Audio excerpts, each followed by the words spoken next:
au traité de Versailles, et bien entendu, Wilson, l'homme des cartels, se devait d'être là, Woodrow Wilson, pour discuter comment on allait redessiner la carte du monde.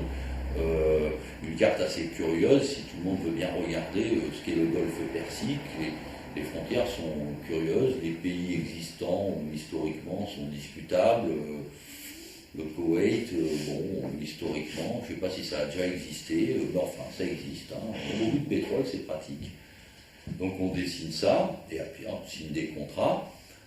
C'est pas très compliqué, il suffit de payer, vous mettez un sultan, un roi, ce que vous voulez, vous lui donnez autant d'argent qu'il veut, c'est rien à côté de ce qu'on va prendre, et puis ça a une allure de démocratique, c'est quand même, c'est bien.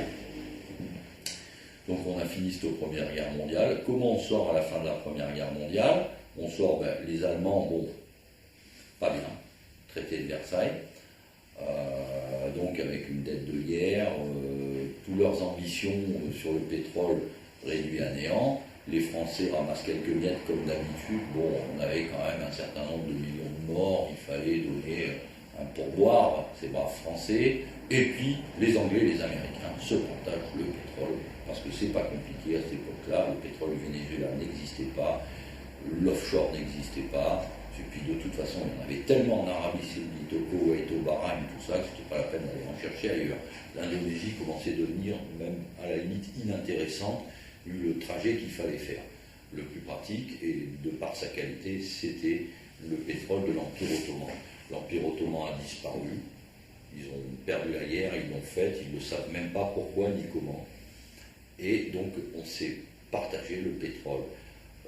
En attendant, à cette époque-là, celui qui a vraiment valorisé le pétrole, qui s'appelle Rudolf Diesel, en inventant le moteur diesel, et notamment le super diesel après, on a retrouvé flotter dans la Manche. Hein, voilà, il est mort, il a dû baisser sur le bastingage, je ne sais pas, regarder les dauphins, enfin il a fini avec les dauphins, avec les poissons, voilà, l'affaire est réglée, et on n'en parle plus.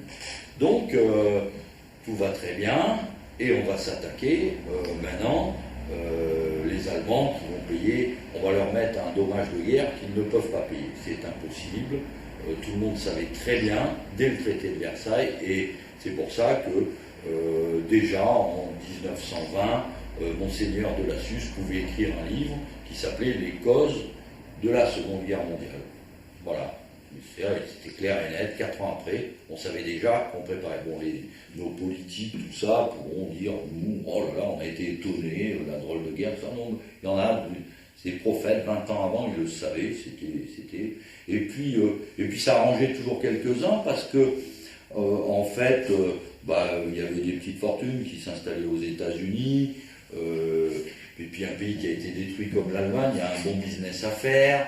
Donc, à partir de ce moment-là, les Anglais, eux, l'avaient mauvaise parce qu'ils avaient quand même perdu les pétroles du Caucase. C'était un peu énervant, ils n'aiment pas perdre des parties, révolution russe, c'était pas bon à faire pour eux. Et donc, il y a un monsieur d'Eterding, Sir Henry, il a commencé à se dire, il faudrait quand même que j'aille chercher ces pétroles du Caucase. Il y a un espèce de peintre là, un peu illuminé là, si je le finance un peu, si je le fais sortir de sa prison, on peut causer. Et donc le but c'était de réarmer l'Allemagne pour la lancer contre la Russie dans la tête de Sir Henry d'Eterding pour aller récupérer les pétroles du Caucase, parce que quand même ces Russes ils jouaient pas le jeu correct de l'hégémonie anglaise, des pétroles anglais. Donc après on va vous expliquer 1001 raisons de la Deuxième Guerre mondiale. Il faudrait bien s'intéresser peut-être qui était ce Sir Henry d'Eterding et pourquoi il était tenu en si haute estime par le régime nazi. Il faudrait se demander aussi pourquoi M. Rockefeller s'est associé avec I.G. Farben et a monté une société qui s'appelle la Standard IG, puisque Rockefeller c'était la Standard, IG c'était Farben. Et la Standard IG, donc, faisaient un bon business. Ils avaient des ouvriers pas chers à Auschwitz. C'était pas très cher, effectivement. Mais l'argent n'a pas d'odeur, n'a pas de honte, n'a pas de frontières. Donc, le petit moustachu arrive au pouvoir. Il y a eu le procès de Nuremberg. Au procès de Nuremberg, on n'a pas trouvé un seul financier d'Hitler. C'est un mystère, je ne sais pas pourquoi. Personne n'a financé. Il est venu les mains dans la poche, comme si en démocratie on pouvait être élu sans un rêve. Ben ça, qui voudra le croira, moi j'y crois pas. Ça n'a jamais changé. Donc on arrive à la Deuxième Guerre mondiale, les pions sont mis en place. Sir Henry Detterding mourra avant qu'elle commence, mais il avait déjà fait son travail, il avait installé Hitler au pouvoir, il l'avait financé. Un autre personnage qu'on connaîtra un petit peu plus tard, surtout par sa progéniture, c'est Prescott Bush, qui a commencé également à financer Hitler, et puis ThyssenKrupp, et puis tout le monde est rentré à fond dans le milieu. Il y avait un gros business à faire, et puis il y avait quelque chose qui se préparait. C'était le secret de Polichinelle, c'est que les Allemands, jamais, en fait, leur but n'était pas du tout d'attaquer la France ou l'Angleterre, c'était d'attaquer la Russie. Parce que de toute façon, ils s'étaient bien entendus avec les Anglais, c'était le pétrole du Caucase, le business qu'on voulait faire. Alors, preuve, par exemple, c'est qu'en fait, peu de gens vous diront que l'Allemagne n'a pas déclaré la guerre ni à la France ni à l'Angleterre, c'est la France et l'Angleterre qui ont déclaré la guerre à l'Allemagne. Les Allemands, à l'époque, ont été assez étonnés. C'est pour ça qu'on a appelé la drôle de guerre. Pendant un an, on s'est regardé de part et d'autre du Rhin, de la ligne Maginot, et que je t'attaque pas, bonjour, salut. Bref, bon, le but, eux, ils se préparaient contre la Russie. Mais en attendant, on joue à cache-cache, on signe le traité de non-agression, le pacte germano-soviétique, Staline-Hitler,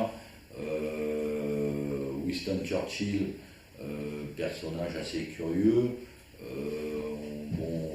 Les démocraties ont toujours besoin de fabriquer des héros. Donc ce Winston Churchill, qui était là déjà à la Première Guerre mondiale, mais vous savez, Winston Churchill, c'est un personnage qui a même un atavisme assez curieux, puisque si on remonte bien dans l'histoire, il descend directement d'un personnage qui est resté dans la chanson française, le duc de Marlborough. C'est la fameuse Marlborough s'en va en guerre. C'est curieux, quoi. L'histoire marque des personnages. Et ce sieur de Marlborough, d'ailleurs, qui s'appelait John Churchill, qui a été fait duc pour service rendu, notamment. Et le plus grand service qu'il a rendu, c'est qu'il a mis en place Guillaume d'Orange, qui lui, en échange de l'argent qu'on lui a prêté, a créé la Banque d'Angleterre, mais on y viendra après. C'est le créateur, c'est donc Guillaume d'Orange qui a donné tous les droits pour la création de la Banque d'Angleterre. Et l'épée qui a servi, c'était le duc de Marlborough qui s'appelait John Churchill, qui est l'ancêtre de Winston Churchill, et qui a été remercié pour ses bons services par Salomon Medina de Hollande, et a reçu une rente annuelle de 6 000 livres. Voilà, ce personnage. Donc, la succession était assez bonne. On ne va pas parler longtemps de Churchill, c'était le héros anglais assis, il y a une alerte bombardement, il est sur son toit pour montrer qu'il était déjà prévenu que le bombardement n'aurait pas lieu, rassurez-vous, tout le monde était dans les caves, lui il était sur le toit, sur une chaise roulante, sur une chaise longue pour montrer qu'il avait peur de rien. Donc il n'avait surtout pas peur de faire tuer des milliers de gens pour des intérêts privés, tout simplement. Donc on arrive au cœur de cette Deuxième Guerre mondiale. Et puis là, encore une fois, les gens qui nous gouvernent, les grands, très soucieux des peuples, se réunissent. Il y a une réunion à Yalta, mais il y en a eu une autre à Potsdam, et puis il y en a eu une troisième qui devait être en Perse, il me semble. À Téhéran. Là, on se partage le monde, et encore les pétroles, bien entendu, l'énergie. Donc en fait, il y a encore quelques milliers de gens